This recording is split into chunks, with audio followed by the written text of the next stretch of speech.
Hi, I'm Paul Rudy, Curator's Distinguished Professor of Composition at the UMKC Conservatory in Kansas City, where I've taught for 26 years.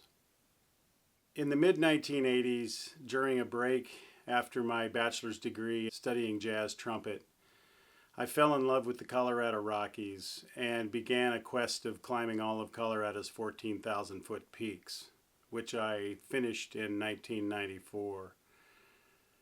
My love of the Colorado Rockies runs deep, and it is a place that I still consider home at some level.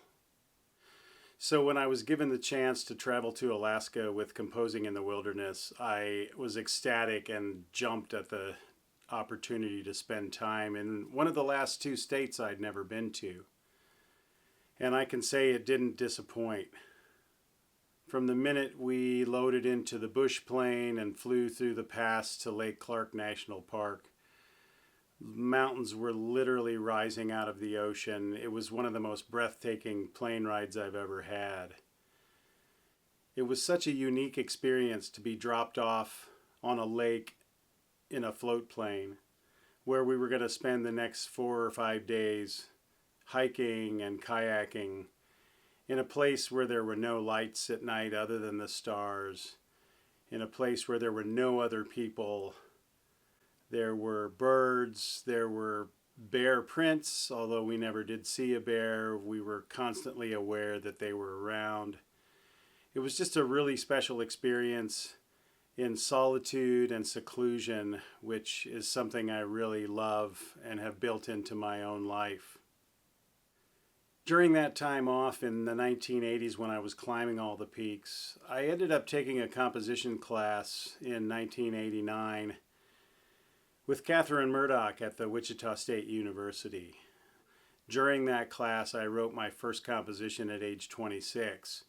And one of the things I'll never forget was two pieces that she played for us.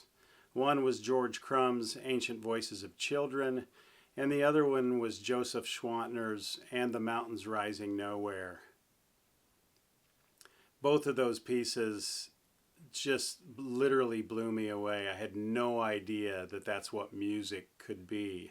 And I decided right then and there that I wanted to make music if those were some of the possibilities.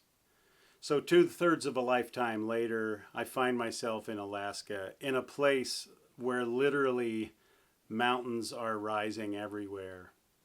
And so my piece is an homage, maybe not so much to him and his music, but to the inspiration that he created within me. And I made a piece that directly tapped into that initial inspiration from Joseph Schwantner's music to my recent experience in Alaska.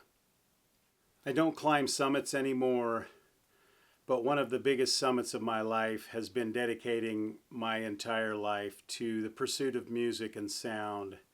And this experience with Composing in the Wilderness and the resultant composition you're about to hear is a culmination of that lifetime of love of mountains and love of music.